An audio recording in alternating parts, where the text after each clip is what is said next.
우리 하나님 말씀 찾아 읽겠습니다. 시편 119편입니다. 시편 119편 말씀 23절입니다.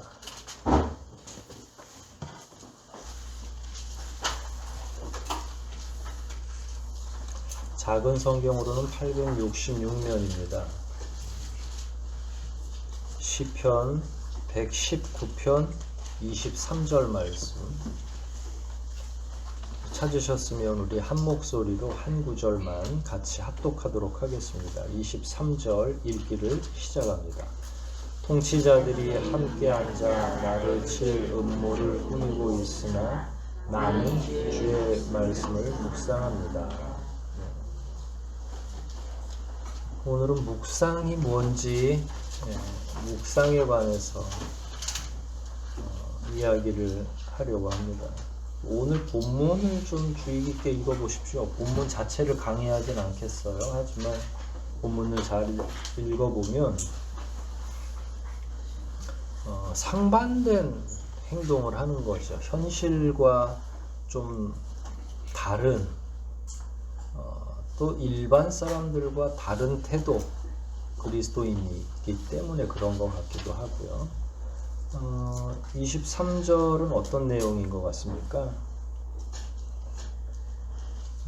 통치자들이 이게 이제 비슷한 내용이 119편에 계속 나와요. 통치자들은 누구죠? 정권을 잡은 자, 그러면 상대적으로 나를 칠 음모를 꾸미고 있으니까 나는 지금 쫓겨다니는 사람 이렇게 되죠. 그러면 통치자들이 나를 죽이려고 쫓아오면 나는 어떻게 해야 되죠? 일반적으로 도망가야죠. 병법의 36개 주랭랑도 병법 중에 하나예요. 도망가는 것도 전술 중에 하나인데, 그러면 통치자들이 나를 어떻게든 죽이려고 하면 우리는 보통 어떤 걸 선택하냐면, 일단 여기저기 나를 구해줄 사람들은 없는지, 내가 어느 루트로 도망을 가야 되는지, 어떻게 내 생명을 보존할 수 있는지 이런 걸 따지는 거죠. 이게 통치자뿐만 아니라 여러분들에게 어떤 위험이 닥치면 여러분들도 나름 그 위험을, 어려움을 해결하려고 방법을 강구하게 되잖아요. 그 얘기를 지금 해드린 거예요. 꼭 나를 목숨을 해칠 정도는 아니더라도 여러분은 어려움이 오면 어떻게 합니까? 저자는 묵상을 한다고 그랬어요. 나를 칠 음모다. 통치자가 나를 치면 이거는 그냥 몇 대 맞고서 도망갈 일은 아닌 것 같아요. 상당히 심각한 것 같고 잘못하면 죽일 수도 있겠구나. 그러면 나는 좋은 무기를 구하든지 갑옷을 잘 입고 있든지 이렇게 해야 되는데, 이분은 약간 시대에 뒤떨어져 있는 생각을 하는 것 같아요. 나는 주의 말씀을 묵상하겠습니다. 누군가 나를 위기 가운데로 몰아넣고 있는데, 여러분 묵상은 언제 하세요? 성경은 언제 읽습니까? 일 안 읽는다. 뭐가 있을까요? 언제 읽어요? 한가한 시간을 찾으려고 노력한다. 보통 또 휴가 받으면 이제 독서도 많이 해야 되고 뭐 이런 계획들을 우리가 짤 수 있죠. 여러분들은 어느 시간에 말씀을 읽기를 원하세요? 뭐 나름대로 다 틀리긴 하지만 그래도 번잡할 때보다는 그냥 정리된 시간에 읽기를 원하죠. 근데 본문에 나오는 내용을 보니까 이건 번잡한 상황에서 말씀을 지금 묵상하겠다고 한 거예요. 그러니까 이런 것들이 사실은 묵상의 굉장히 핵심적인 내용이라서 이런 내용으로 오늘 한번 좀 저하고 같이 공부하고, 제가 요즘 들어서 지난주에도 말씀드렸지만 이 용어를 자주 사용하고 있다고 말씀을 드렸잖아요. 묵상이라는 용어를. 그러면 왜 그런 이야기를 자주 할까? 여러분들이 한번 추측도 해보시고 오늘 말씀을 통해서 그렇구나 하는 내용도 아마 이해가 되시리라 생각을 합니다. 묵상은 우리 그리스도인들에게는 매우 흔한 용어죠. 아주 그러니까 처음 교회에 접하시는 분들은 이 용어 자체가 한자에서 온 거기 때문에 뭐 그렇게 쉽게 이해도 안 돼요. 안 해본 용어니까, 사용 안 해본 용어. 근데 그리스도인으로서 교회를 다녔다면 이건 뭐 명확한 사전적 정의로 우리가 그 묵상이라는 거는 뭐 이렇게 해서 이런 형입니다, 이렇게 얘기하지 못해도 대충 이제 아시잖아요. 그만큼 우리가 편하게 사용했죠. 삶을 살아가는 과정 중에 방금 전에 이 본문을 잠깐 이야기한 것처럼 그 가운데 어려움을 당할 수도 있고 기쁜 일이 있을 수도 있고 소소한 삶의 현장에서 발견하는 또 다양한 일들이 있는데, 그때의 말씀을 잘 묵상을 하면 때로는 용기를 주시기도 하고 때로는 위로를 해주시기도 하고 때로는 큰 기쁨을 누리게 해주시기도 하고 또 어느 때에는 묵상하다가 하나님을 만나기도 하고 나를 발견하기도 하고 또 내가 요새 하나님 앞에 건강하지 못한 신앙인의 삶을 산다면 야단을 맞기도 하고 그런 거죠. 여러분들이 스스로가 죄악에 빠져 있을 때 경각심이 되죠. 이러면 하나님한테 혼날 텐데 하는 그 경각심은 그게 묵상에서 나온 결론인 거예요. 그러니까 하나님 말씀에 비추어서 내가 잘못되고 있다는 사실을 깨닫는 것, 그게 이제 묵상이죠. 깊이 나의 죄나 이런 걸 통찰을 가지고 깊이 보지 않아도 그동안 하나님의 말씀을 배웠기 때문에 그 말씀에 의거해서 나의 삶이 지금 정상적이지 않아 라고 생각하면 하나님이 앞으로 이렇게 하실 수도 있겠구나 이런 생각을 하는 것, 요 짧은 과정이라도 꼭 깊어야만 묵상은 아니니까 저는 여러분들의 삶이 더 깊은 묵상이 됐으면 좋겠다 이렇게 생각이 되지만 여하튼 그렇습니다. 구약에서 묵상이라는 용어를 제일 먼저 등장하게 시킨 건 야곱이에요. 야곱이 이제 모든 식구들을 다시 다 추스려 가지고 자기 아버지 집으로 갈 때 사람들을 이렇게 길게 그러니까 옆으로는 길게 못 가잖아요. 횡으로는 이렇게 쭉 길게 해서 맨 앞무리에다가 선물, 에서에게 줄 선물부터 시작해서 맨 마지막에 자기가 가장 사랑하는 아들 이렇게 순서로 점점 그렇게 해서 다 보내고 나서 자기만 혼자 딱 남았어요. 그러니까 광야에서 다 저기 먼지 일으키면서 떠나는데 광야에서 뭘 했다고 우리 성경에 표현됐냐면 묵상했다. 그러니까 자기의 삶이 여지껏 거짓말도 하고 속이기도 하고 이렇게 해서 또 부를 이루고 다시 돌아가는데 엄청난 회한이 있는 거예요. 형이 화가 아직도 안 풀렸으면 이건 뭐 죽을 수도 있는 문제고 하니까 거기서 비로소 하나님의 말씀을 깊이 새겨듣기 시작한 거죠. 묵상했다 표현돼요. 근데 그 당시에는 하나님의 말씀이 성경이 있었을까요? 없었을까요? 없었죠. 그러면 뭘 묵상했어요? 하나님이 일찍이 야곱이 돌베개 베고 잠을 잘 때부터 해서 여러 언약의 말씀들도 해주셨고 순간순간 야곱은 약삭빠르게 행동했지만 하나님은 그에게 의롭게 말씀하셨으니까 그런 말씀에 의지해서 하나님의 그 말씀을 묵상했겠죠. 그런 것이 묵상이에요. 묵상의 원래 뜻은 뭘까요? 묵상 그러면 어떤 의미가 있는 것 같아요? 곱씹는다 라는 가장 좋은 의미는 새김질, 되새김질 한다 라는 말이에요. 근데 먹은 게 없으면 되새김질이 돼요? 안 돼요? 불가능하죠? 메디테이션이라고 하는 말이 묵상의 영어 표현이에요. 근데 이 영어 표현 메디테이션은 소가 여물을 많이 먹고 위가 5개인가 그렇다고 하잖아요. 그러면은 소가 여물을 일단 많이 취한 다음에 앉아요. 앉아서 침을 흘리면서 자기 위 속에 있는 걸 끄집어내 가지고 다시 씹어 가지고 소화를 천천히 시킨다는 거. 일단 넣고 그걸 다시 소화하는 걸, 그걸 뭐라고 그런다고요? 되새김질. 그건 이제 우리 청소년 책에도 나오는 내용들인 것 같아요.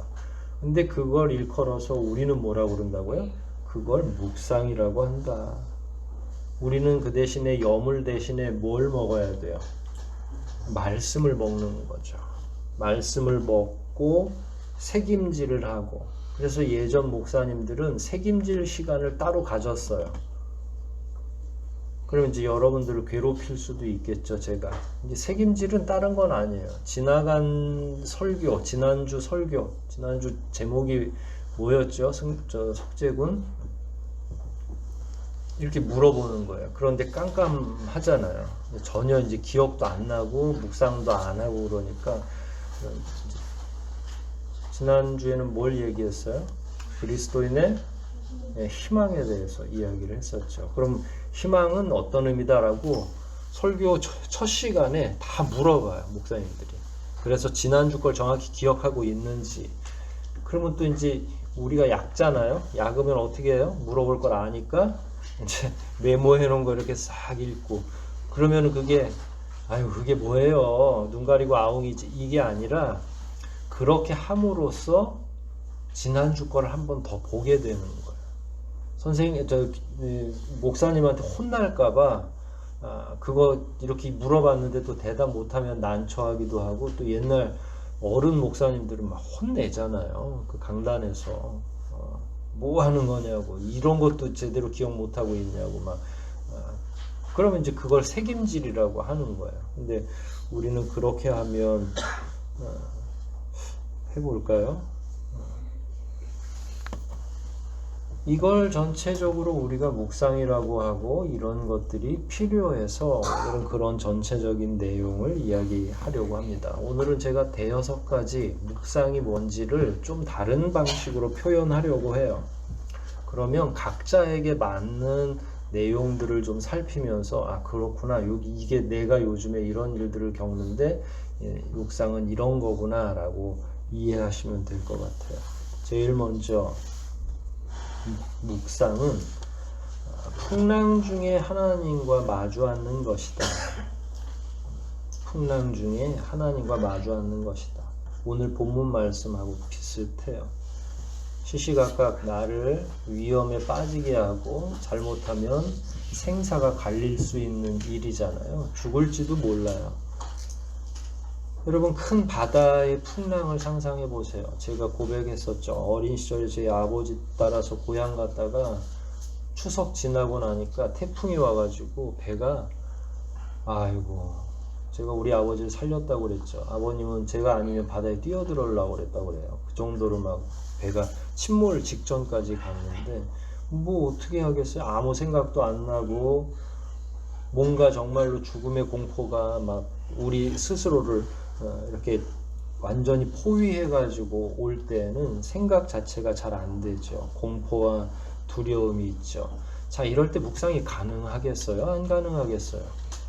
네, 불가능하죠, 사실은. 그래서 신앙의 연륜이 더 필요한 거죠. 항상 보면 그럴 때 또 기도하는 분들이 꼭 있어요.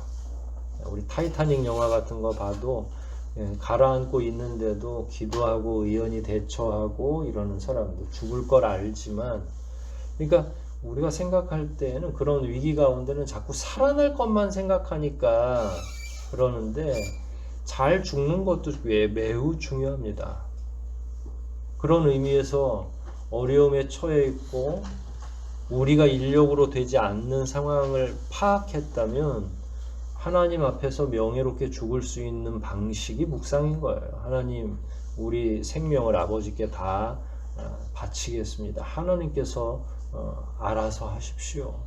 근데 그 고백이 쉽게 나오겠어요? 안 나오겠어요? 우리는 어떻게든 뭐 보트라도 옮겨 타려고 하고 구명정이라도 어떻게 하고 뭐 물에 뜰 거라도 하나 집으려고 하겠죠. 하지만 믿음이 있는 사람들은 설사 그 상황에서 죽음을 맞이한다고 하더라도 하나님을 찾는 거죠. 순교자들의 일대기를 살펴보면 99%가 다 그렇게 해요. 다음 순간에 자기 이름이 불리면 나가야 되는데 나가기 직전에 바들바들 떨고 아무것도 못하고 막 심장마비로 먼저 죽을 것 같고 이런 게 아니라 하나님의 말씀을 그냥 묵상하는 거죠. 그렇게 생각하실 필요는 없어요. 하나님의 말씀을 읽고 묵상하면 나를 반드시 구원해 줄 것이다. 그렇진 않아요.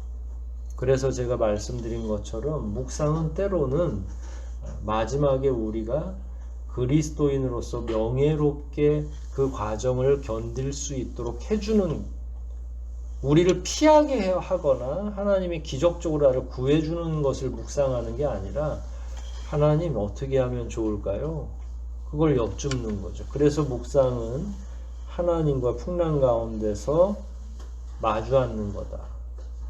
인간은 달리 다른 방법도 없어요. 그 거대한 바다 가운데, 태평양 바다 가운데서 배가 아무리 커도 그거 낙엽 한 장처럼 보이지도 않아요. 위성에서 보면 보일라나? 보이지도 않아요. 그러면 그런 상태에서 뭘 기도할 수 있겠어요? 다른 사람한테 뭘 의지할 수 있겠어요? 선장님이 그래도 노하우가 많으니까 뭐 선장님한테 살려달라고 하겠어요? 선장도 지금 죽을 판인데. 인생들을 의지하지 마십시오. 인간적인 방법으로 헤어나오려고 하지 말고, 안 되는 일은 안 되는 거고요. 될 일이라면 하나님이 도우실 거고, 그걸 발견하고 하나님께 대화하는 거. 그래서 사람들을 의지하기보다는 하나님께 나아가는 거, 하나님을 의지하는 거, 하나님의 말씀으로 들어가는 거.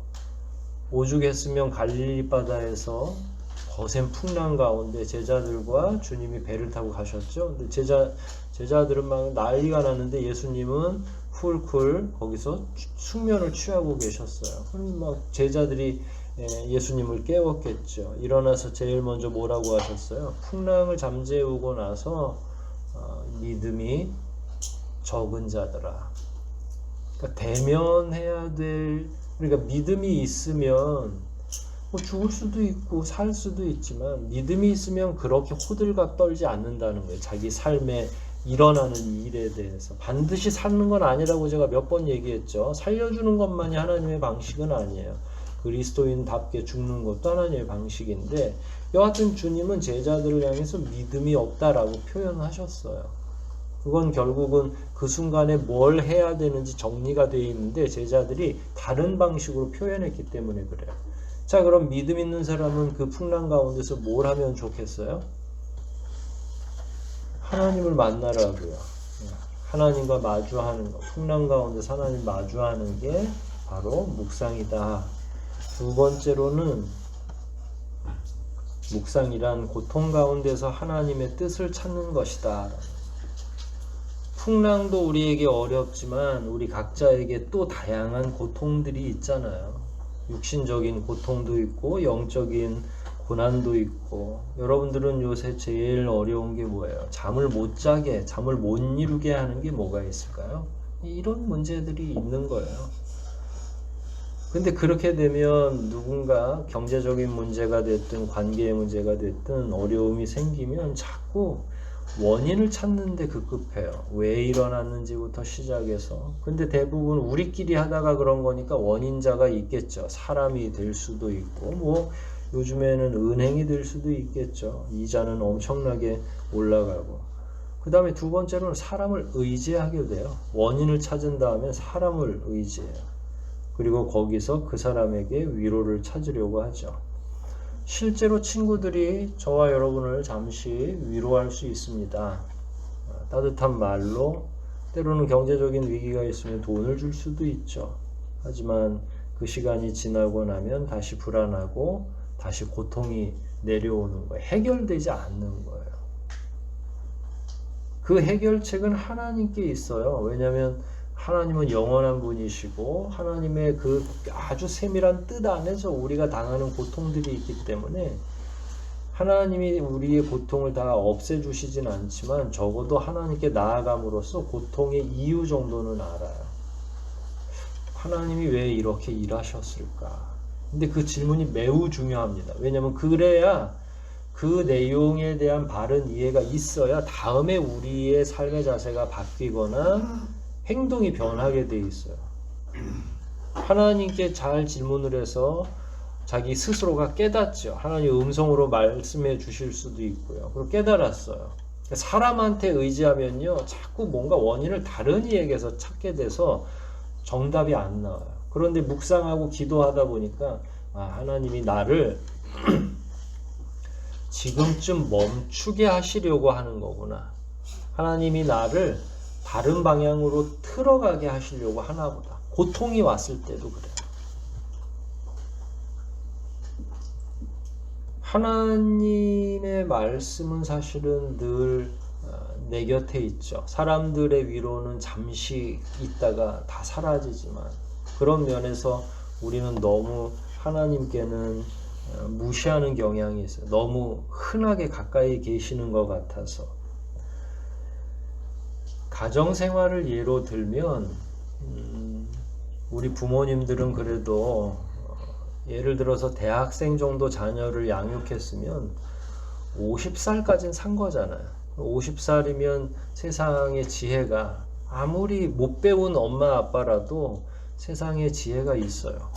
50년을 살아왔는데 그 지혜가 없겠어요? 그런데 가정에서 문제가 생기면 청소년들은 어머니하고 아버지에게 질문하고 의지하기보단 어떻게 해요? 어머니 아버지는 무시하는 거예요. 왜냐면 늘 곁에 있고 시시해 보이기도 하고 하니까. 그리스도인들이 하나님께 자꾸 질문을 하고 하나님을 만나야 해결이 되는데 자꾸 친구를 만나요. 자기에게 그냥 편하게 얘기해 줄 사람, 잠시 그 고통을 해소시켜 줄 사람, 차 한 잔 마셔 줄 사람. 그러니까 고통과 외로움이 동시에 와서 그런지는 모르겠는데 근데 또 집으로 돌아오면 공허하죠. 누군가 나의 편하고 같이 이야기할 때는 그냥 그러려니 하고 그럴듯하고 위로도 되고 뭔가 해결을 받는 것 같지만 집에 돌아오면 또 어때요? 다시 문제가 하나도 해결되지 않았는데 그 문제는 하나님이 해결해 주실 수 있는 분인데 그런데 어느덧 하나님은 우리에게 식상한 존재가 있으니까 어려운 일이 있을 때 늘 내 곁에 있고 나와 함께 하시는 그 하나님께 이야기하지도 못하고 답도 제대로 못 알아듣는 거죠. 그래서 어려움이 있습니까? 고통이 있으면 하나님께 묵상하십시오. 그분을 통해서 위로를 얻을 수 있고 뜻을 깨닫는 거죠. 그래서 고통이 오면 제일 먼저 말씀을 살피면서 하나님의 뜻을 살펴보는 일이 필요한 거죠. 그게 묵상인 거예요. 그 묵상의 결과로 이제 하나님이 다양한 예시를 여러분들에게 주시겠죠. 얘야, 요즘 너무 힘든 것 같아서 내가 잠시 쉬게 가려고, 너를 쉬게 하려고. 참 귀한 거죠. 근데 묵상하지 않으면 절대로 깨달을 수 없는 결론인 거예요, 그게. 세 번째로 묵상은 말씀에 나를 맞춰가는 일이다.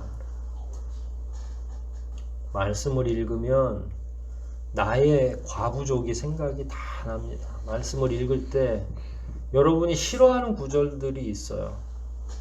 저도 역시 마찬가지고 마음이 찔리는 부분이 있으면 그 성경을 잘 안 읽습니다. 일부러라도 외면하죠.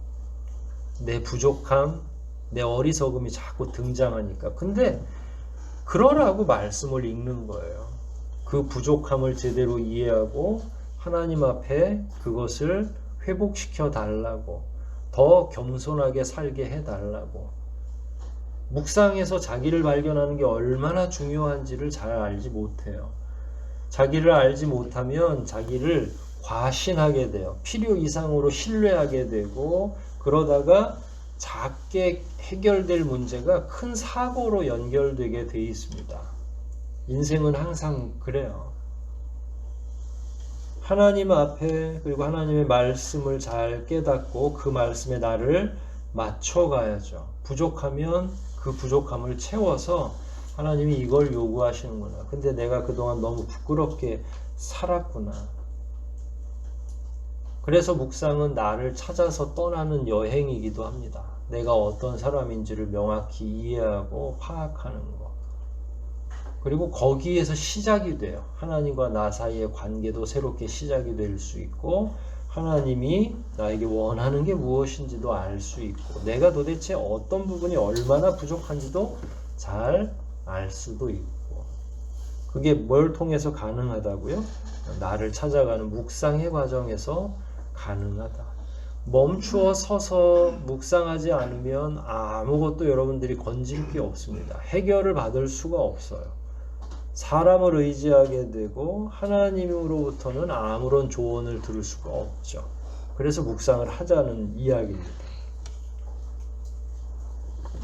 네 번째로 세 번째 말씀드린 거하고 비슷해요. 세 번째는 말씀에 나를 맞춰가는 일, 부족하기 때문에 그 부족을 채워가는 과정이라고 했으면 네 번째는 하나님의 위대하심과 나의 부족함을 비교해서 알아가는 과정이라는 거예요.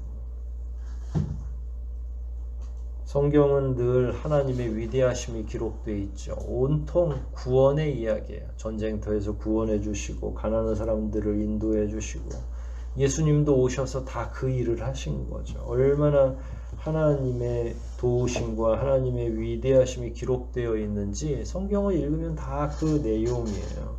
그런데 우리는 어때요? 우리는 늘 연약하죠. 늘 어리석죠. 여러분들 머릿속에는 하나님을 더 경배해야지 이 말이 이런 생각들이 들어있습니까? 아니면 좀 도망갈 생각이 자꾸 더 많이 들어있습니까? 여러분 스스로가 그야말로 유흥을 하기를 원합니까? 골방을 정해서 하나님의 말씀을 읽고 공부하기를 원하는 게 더 많습니까? 그냥 질문입니다. 이런 게 잘 안 되는 거고 그게 결국은 우리를 연약하게 만드는 거죠. 그걸 깨닫는 게 묵상이에요. 내가 많이 소홀하구나 하나님께. 이러니까 내가 성장이 잘 안 되고 있구나. 내가 많이 피곤하구나. 그걸 알고 근데 그걸 아는 걸로 끝나지 않아야 돼요. 그 다음에 계속 시행이 돼야 되죠. 하나님은 위대하고 나는 연약하다면 그걸 알았다면 하나님을 경배하고 찬양해야죠. 하나님이 나를 구원해 주신 것은 물론이고 지금까지 인도해 주신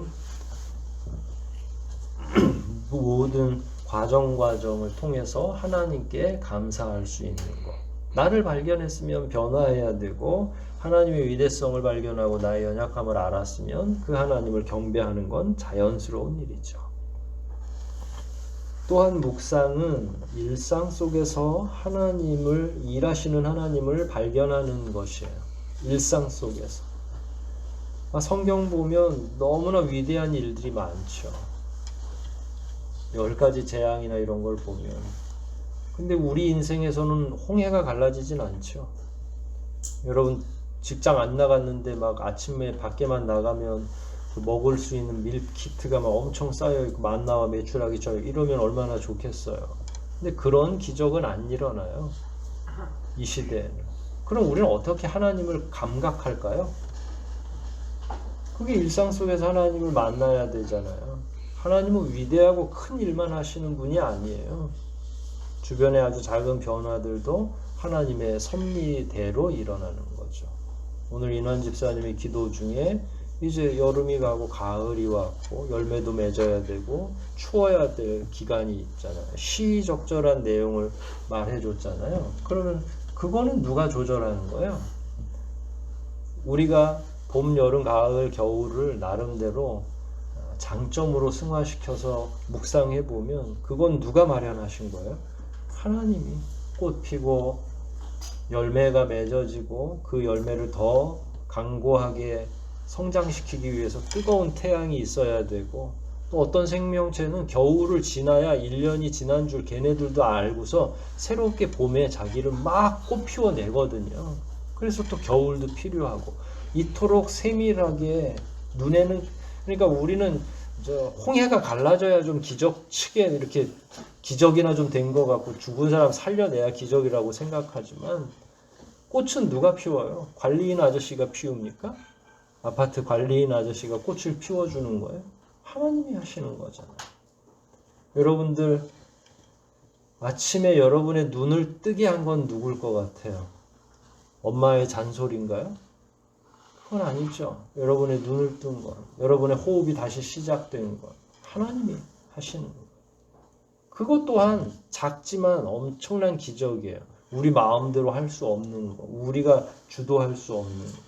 그래서 우리는 거대한 기적보다 일상에 더 많이 하나님과 결부되어야 될 필요가 있고 그 속에서 하나님을 만나는 게 굉장히 중요해요. 그래서 매일매일 자기 묵상을 점검하는 사람들은 해가 찬란해도 묵상이 되고요. 비가 와도 묵상이 되고 눈이 와도 기분이 좋아서 묵상이 되고 모든 우리 삶의 모든 주제들 소재들이 그 사람에게 있어서는 하나님과 대화할 수 있는 묵상의 거리가 된다는 거예요. 근데 반대로 묵상이 안 되면 눈이 오면 지저분해져서 싫고 미끄러워질까 봐 싫고요. 더우면 땀나서 싫고요. 봄이 되면 꽃가루 알러지 때문에 싫을 거고요. 어때요? 묵상하는 것과 묵상하지 않는 건 이처럼 세계관이 극명하게 달라지도록 되어 있어요. 너무 더워서 죽겠다는 사람들 많아요. 너무 더워서 막 부채질하면서 화내는 사람들 엄청 많이 봅니다. 여러분들은 어떤 부류예요?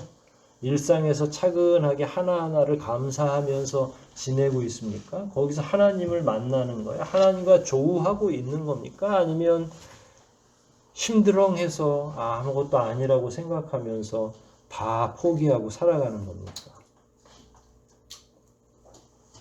자잘한 일상에서 하나님을 만나시기를 축복합니다. 묵상은 또한 저축한 걸 찾아 쓰는 거예요. 매우 현실적인 표현이에요. 따로 문학적인 표현이 생각이 안 났어요. 이게 여러분에게 이해하기가 쉬울 것 같아요. 충분하게 말씀을 늘 읽고 그걸 내 영혼의 창고에다가 보통 신비에 새긴다고 그러잖아요. 마음의 비석에 새기라고 그러잖아요. 말씀은. 책이 없으니까. 충분한 말씀을 읽고 내 영혼 창고에 쌓았다가 그 필요한 말씀을 적재적소에서 사용하는 거예요. 오늘 본문의 저자가 그런 거예요. 이것이 새김질이라고 한 거고 저축이 많을수록 부자가 되는 거죠.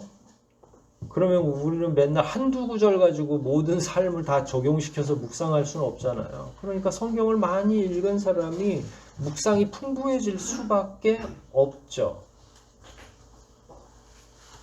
여러분 오늘 본문 한번 생각해 보세요. 구약입니다. 구약에는 성경책이 완전하게 있었을까요? 없었죠. 일단 모세오경이 완전히 기록된 건 후대예요.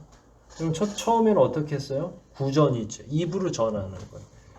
그리고 부족의 성경을 기록해 놨다 하더라도 그건 한 권 정도지 우리가 소지할 수 있는 게 아니에요. 그럼 묵상하고 싶어도 어때요? 소재가 있어요, 없어요? 없죠. 여기에 이스라엘 민족의 위대성이 있고 그 친구들이 그 노벨상을 제일 많이 받는 이유가 있는 거예요. 그게 무슨 상관이 있을까요? 여러분 말씀이 책으로 있는 것과 구전으로 듣는 게 좀 달라요. 하지만 유대인들은 자긍심이 있죠. 우리는 말씀의 민족이야. 그럼 말씀의 민족이야 라고 할 정도면 말씀을 잘 다뤄야 되겠죠. 썰에는 랍비 4명이 모여서 어느 마을에서 갔는데 거기에 에스더서가 없더래요. 그래서 앉은 자리에서 그 다 암기한 거를 기록하고 떠났대요. 그 정도로 말씀을 많이 알고 있는 거죠. 근데 일반 청중은 어때요? 일반 청중은 성경이 있어야 읽는 거잖아요. 그러니까 일반 청중은 말씀을 증거하는 랍비가 혹은 뭐 서기관이 됐든 뭐 성경을 가르치는 자가 가르칠 때에 허튼 생각을 하나도 할 수가 없는 거예요. 왜냐면 그 시간이 아니면 내가 다음에 그걸 이 안에 넣고 곱씹을 수가 없으니까. 그러면 말씀하십시오. 제가 듣겠나이다. 라고 듣기만 합니까? 그걸 말씀한 대로 저축한 거니까 필요에 따라서 적재적소에 꺼내서 사용할 수 있는 거죠. 남을 교훈할 수도 있고 자기 자신의 영혼을 가라앉힐 수도 있고. 그러니까 이 구약시대의 묵상이라고 하는 건 쉬운 일이 아니에요. 그러니까 이렇게 훈련된 친구들이니까 노벨상을 많이 받는 거예요. 공부를 잘하는 비결은 딱 하나밖에 없어요. 두 개가 하나로 연결되어 있는데 암기, 반복. 그거 이외에는 없어요. 그걸 안 하려고 게으름 피워서 공부를 못 하는 겁니다. 수학도 다 공식이 있는 거고요. 이 말을 하기가 제가 부끄럽긴 하지만. 네. 이스라엘 백성들이 하나님의 말씀을 암기하고 사랑하고 묵상하니까 그런 능력 자체가 자꾸 배양이 되는 거예요. 어린 시절부터 말씀을 암기하라고 했잖아요. 말씀은 송이꿀처럼 달다고 했는데 몇 번 예를 들었죠. 과자 모양 만들어가지고 그걸 꿀 발라주면 아이들이 그걸 혀로 핥으면서 알파벳을 외우는 거예요. 송이꿀처럼 달잖아요. 그러면서 그걸 퍼즐을 만들어가면서 이야기를 하는 다 성경 구절을 가지고 퍼즐을 만드는 거예요. 그러니까 이 친구들은 아주 어릴 때부터 뭐하고 같이 사는 거야? 말씀하고. 그러니까 묵상이 그냥 자연적으로 안에다 적음이 자연적으로 되고 있는 거예요. 어린 친구들에게 말씀을 자꾸 암송시키는 건 그건 정말로 지혜로운 부모님입니다. 그러면 세상을 의지하지 않고 뭘 의지하게 돼 있어요? 말씀. 이 시편 119편에는 전체 성경에서 나오는 묵상이라는 말 가운데 가장 많이 나와요. 9번이나 사용해요. 그리고 사용 빈도도 다양해요. 근데 이 당시에는 성경도 분명히 없었을 텐데 묵상을 강조하는 거예요. 결론은 뭐냐면 자기 내면에 저축한 게 많은 사람이 이 저자라는 거예요. 이미 자기 마음속에 말씀을 사모했고 하나님을 사랑했기 때문에 하나님의 말씀이 따로 떨어지지 않게 계속 우리도 성경을 다 불태워버리고 목사님만 성경 딱 한 권 가지고 있고 요 시간이 아니면 말씀을 들을 수 없도록 해야 조는 사람이 없을 것 같아요. 지금 2명, 3명이 졸고 있어요. 어제 뉴스 속보 보면서 계속 못 주무셨는가? 그건 아닌 것 같아. 매번 주무시는 분이 주무시는 거 보니까. 지은이는 정말로 이 119편을 지은 지은이는 묵상이 뭔지를 아는 사람이었던 것 같아요. 그리고 그 유익이 뭔지를. 그러니까 전쟁터에서 적장들이 그야말로 나를 죽이려고 하는데도 나는 딱 묵상하겠다라고 하는 거예요. 도망쳐야 될 상황임에도 불구하고요. 묵상이 무엇인지를 알고 그 묘미가 어떤 것인지 그 효과가 어떤 것인지를 알죠. 그리고 나서 결국에는 하나님 말씀대로 살겠다고 하는 각오로 연결되는 거죠. 이제 우리 얘기하고 말씀을 마치려고 해요. 우리는 묵상도 알고 묵상이 필요하다는 것도 알고 있죠. 그렇지만 우리는 묵상이 절대적으로 부족한 시대를 살아가고 있어요. 다른 원인을 아무리 생각해도 그냥 게으름 하나밖에 없다고 생각해요. 게으름. 저와 여러분의 게으름. 왜냐하면 이 시대는 말씀도 홍수처럼 많아요. 예전에는 말씀이 없는데도 막 묵상을 하고 암기하고 신비에다가 새겨 넣었다고 그랬잖아요. 또 설교도 얼마나 듣고 싶으면 뭐만 틀면 나와요? 유튜브만 틀면 설교 막 툭툭툭 떨어지죠. 하지만 그걸 자꾸 뒤로 밀어요. 제가 오늘 할 일 가운데 오후에 예배 다 경청하십시오라고 하면 이게 인터넷에 올라와 있으니까 다들 무슨 생각을 하냐면 피곤하면 3시에 접속을 안 하고 어때요? 무슨 생각으로 접속 안 하는 거죠? 절대로 안 들을 거야가 아니라 꼭 다음에 들어야지 이렇게. 뒤로 미루는 거예요. 그 즉각 해결해야 될 문제를 뒤로. 그러니까 급박함도 없고 집중력도 없고 게을러지고 있는 거예요. 성도들이. 이 시대의 성도들이. 그러니까 저하고 여러분이 비슷한 거죠. 간절함이 있어요? 말씀에 대한 이번에 안 들으면 이제 들을 수가 없구나라는 간절함이 있습니까? 없잖아요. 그럼 다음 주에 뭐 또 비슷한 말씀 하시겠지. 이번 주 말씀은 이번 주에 소화하세요. 충분히. 자녀들하고 같이. 다음 주엔 다음 주에 말씀이 있겠죠. 하지만 멀지 않아서 또 더 이상 물론 또 다른 설교자가 올 수도 있겠죠. 김정열 목사 설교를 더 이상 못 들을 수도 있겠죠. 그때쯤 되면 잠깐 간절해질 수도 있을 거예요. 그동안 쌓아온 우리의 정이 있으니까. 하지만 그건 좋은 자세는 아닌 것 같아요. 여러분들이 하나님 말씀에 대한 간절함이 필요하다. 하나님 말씀에 대한 집중도가 필요하다. 귀담아 듣습니까? 귀담아 듣지 않죠. 왜냐하면 또 다음에 들으면 된다고 스스로가 생각하기 때문에. 그놈의 인터넷을 다 없애버리든지 해야죠. 그래도 우리 교우들은 제가 이렇게 말씀하니까 자꾸 집중해서 들으려고 하는데 그렇지 않은 사람들 굉장히 많습니다. 그런데 그렇게 말씀을 안 들으면 결과적으로는 하나님으로부터 떨어지는 거죠. 성경은 늘 묵상하라고 가르쳐요. 여호수아가 전쟁터 나갈 때 하나님이 뭘 요청을 해요? 칼하고 말하고 적군들이 만만치가 않아. 작전 아주 잘 짜야 돼. 그러지 않고 좌로나 우로나 치우치지 말고 하나님의 말씀을 묵상하라고 가르치거든요. 참 희한하죠. 여러분들이 지금 어려움에 처한 것이 뭔지는 모르겠지만 그런 걸 다 제대로 이해하고 하나님의 뜻을 발견하기를 원하면 다른 상담가를 찾아갈 게 아니라 이미 여러분 내재해 있는 혹은 저축해 놓은 게 없다면 지금이라도 부지런히 말씀을 읽으십시오. 그 말씀 속에 하나님의 뜻이 이미 담겨 있는 걸요. 뭘 다시 찾겠어요. 심지어 예전에는 기도원에서 나온 작은 성경책 보면 맨 뒤에 환란이 있을 때 읽을 만한 성경, 뭐가 있을 때 읽을 만한, 건강이 약해졌을 때, 금전적인 문제가 있을 때 다 묵상거리도 다 제공해줘요. 여러분들이 손만 뻗으면 닿을 수 있는 곳에 여러분들의 묵상을 도와줄 수 있는 부재료가 얼마나 많은지 몰라요. 그러나 저는 여러분들이 어린아이가 아니기 때문에 씹어 먹을 수 있는 좀 딱딱하지만 원형태의 말씀을 읽기를 원해요. 그 말씀을 읽으면서 여러분이 마음의 은행에 저축을 하는 거죠. 열심히 저축하는 사람들이 나중에 더 많은 말씀으로 위로받고 용기를 얻게 되고 하나님을 만나게 되는 거니까. 그럼에도 불구하고 묵상하기를 하지 않겠다면 여러분은 점점 더 말씀으로부터 멀어질 거예요. 그것이 안 되면 맥을 못 추고 사는 거죠. 여러분들은 지금 안녕하세요? 예수를 잘 믿고 있는 과정인가요? 뭔가 지금 석연치가 않고 힘도 잘 안 나고 하는 거죠. 그걸 어떻게 목사가 다 채우겠어요? 여러분이 채우시는 거예요. 스스로의 영적인 이 감각들은 자기가 채우는 거예요. 하나님과 말씀 안에서 씨름하면서 말이에요.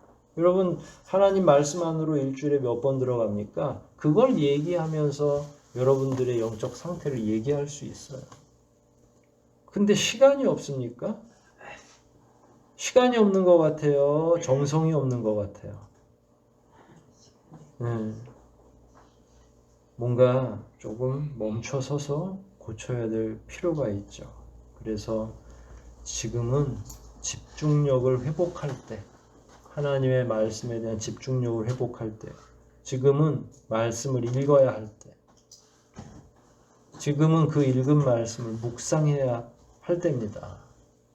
이런 내용들을 잊지 마시고 자기의 삶을 말씀을 통해서 점검하고 하나님께서 원하시고 하나님이 뜻하시는 바를 잘 이해해서 하나님과 우리 사이의 거리가 더 가까워지고 말씀 묵상으로 인한 위로와 또 하나님께서 베풀어 주시는 그 은혜로 하루하루를 지혜롭게 살아가는 저와 여러분 되시기를 주의 이름으로 축복합니다.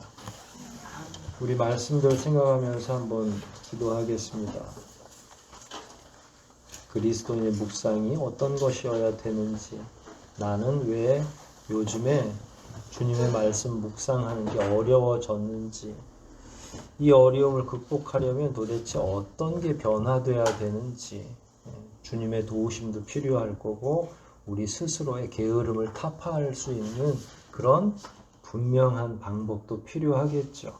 그런 걸 이 시간 정직하게 하나님 앞에 내어놓고 도우심을 구하십시다. 아무리면 하나님께서 하나님의 말씀에 집중하겠다고 기도하는 자들의 기도를 외면하시겠습니까? 이 시간 우리 하나님께 우리 자신의 영적인 상태를 묵상할 수 없는 어려운 상태를 정직하게 고백하고 그 해답을 하나님 앞에 간구하십시다.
걸어가신 아버지 하나님, 우리가 말씀을 더 가까이 해야 하는데 게으름도 있고 이런저런 핑계할 만한 상황이 지속되어 하나님을 뵙지도 못하고 기록된 말씀도 제대로 이해하지 못하며 살아가고 있는 중입니다. 이 기간이 길어지면 우리의 마음은 사막처럼 변할 것이고 아버지께 응답받은 삶을 포기해야만 할 텐데, 이 시간 바라고 원하기는 주님께서 저희들을 만나 주시기를 원합니다.